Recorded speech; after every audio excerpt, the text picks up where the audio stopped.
as a leader, if you're comfortable leading soldiers on the battlefield, if you could do it like the back of your hand, then it's time for you to quit leading and find something else to do.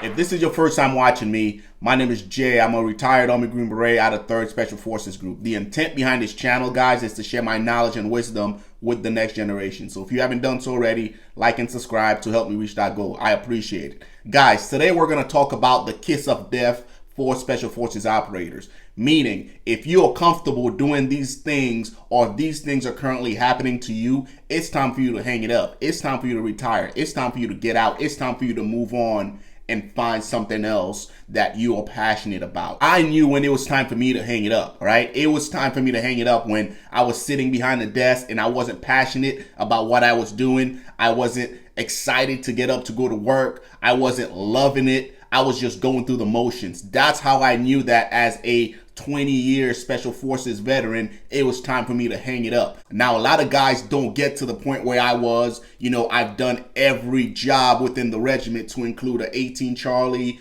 the instructor gig, the team sergeant gig, the first sergeant gig. A lot of guys don't get to that point. Some guys hit these milestones while they're still on the team. So if you're on a team and you're running and gunning and some of these stuff that I'm going to discuss starts to rear its head, guys, let's be honest with each other. It might be time for you to hang it up. With that said, guys, if you find yourself leading in combat and you find that it's easy for you, then it might be time to hang it up. Let me explain. Leading men in combat shouldn't be easy. As a leader, it should be stressful. You should constantly be worrying about things that could happen. And you should constantly be making plans to counteract whatever those incident might be. A good example of this was, my last deployment in 2019, I had my team in Jordan. We spent 6 months over there working with the Jordos, all right? As a leader, even though it wasn't a combat deployment, I was still paranoid as hell.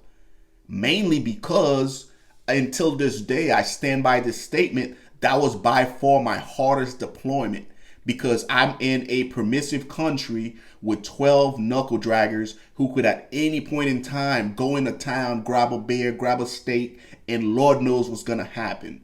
On top of that, Jordan was the home of, ISIS. That's where majority of the ISIS fighters came from. So even though it was technically an easy deployment, that shit kept me up at night, guys. And I was constantly worrying about where the threat might come from and what shape it was going to come as. And as a leader, that's how you need to be. That's how paranoid you need to be.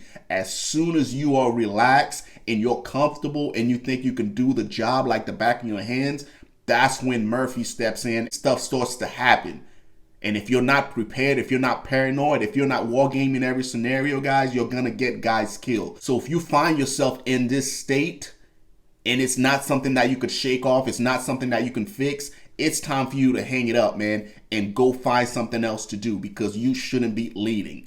Guys, another kiss of death for Special Forces operators is when you find yourself thinking of yourself instead of your subordinates.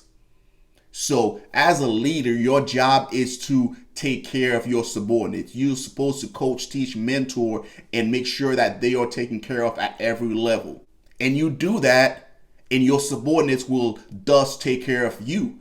They see how passionate you are about leading them, about making sure that they're taken care of. When it comes to your career and what you need, regardless of what it is, they're going to go to bat for you. They're going to make sure they excel at everything that they're doing to make you look good in front of your superiors, which is then going to propel your career. But if you are one of those guys to where you are thinking about yourself from the gate and not about your subordinates, as a Special Forces operator, that's not going to work, guys, because it all transfers over into the battlefield. When you're downrange and you're running and gunning and you're sending these guys into harm's way, you have to put their well-being, their care in front of yours, right? You shouldn't send them into something that you are not willing to go through yourself.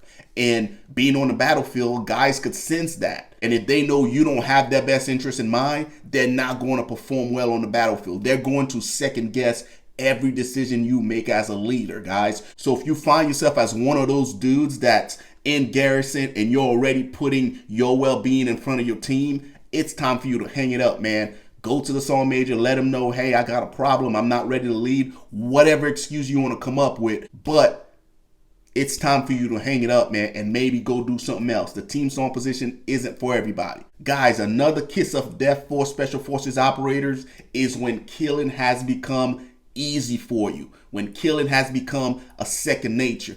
Guys, that's a telltale sign that you're becoming like Dexter, man. Like, you don't want this to be easy. You don't want it to be normal to you. Till this day, guys, if I'm on the battlefield and, I'm defending myself and I take someone out, I'm still going to feel a certain way, right? I'm not going to go to the bar and start, celebrating and start doing all this other crap. The minute that it's become normal, it's become easy, it's become part of you, that's when you need to hang it up, man, and go find a therapist, sit down with them and start talking to them, because shit's only going to get worse from that point on, guys. Another kiss of death for Special Forces operator is, well, when your body tells you it's time to go.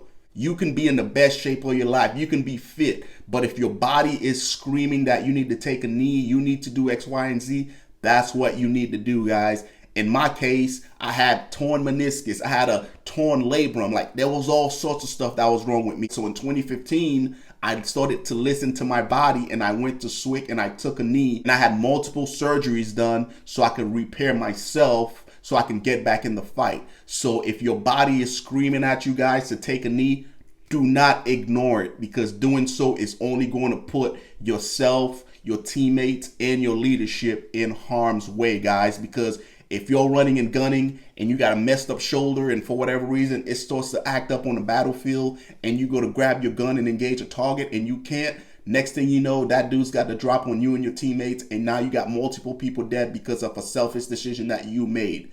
Guys, the last kiss of death for Special Forces operator is when you are on the battlefield running and gunning and you are thinking of your family.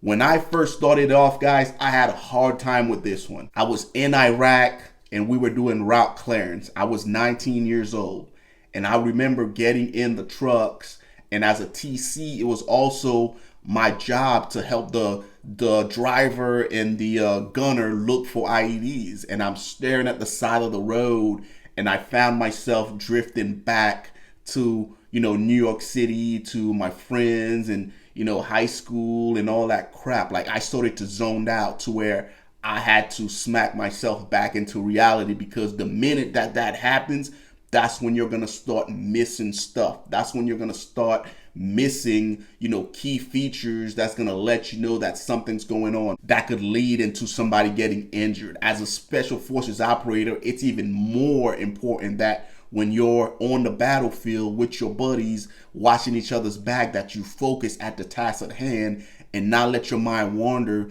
to what's back home. Because if you do that, guys, and the bullet starts flying, you're going to revert back to that selfish nature of self-preservance, right? You're going to want to try to hide behind a tire or hide behind cover and let your buddies go, catch a bullet while you preserve yourself so you can make it back to your family, as opposed to as soon as you step foot out that gate, you lock your family, your wife, your kids, your mom, your dad, you lock all that shit up in a box, and then you go do work. Once you come back to the fob, you could open that box back up, and then you can start enjoying your family again. But once you're outside the wire, they need to stay inside the wire. They can't go with you, guys, because it's only going to be a distraction. Guys, those are what I like to call kisses of death to a Special Forces operator. As soon as these things start happening to you, you start to become a liability to not only yourself, but to your teammates. I knew when it was time to call it quits. I hope this serves you in one way, shape, or form as a Special Forces operator, as a potential candidate, to where you know and you listen to your body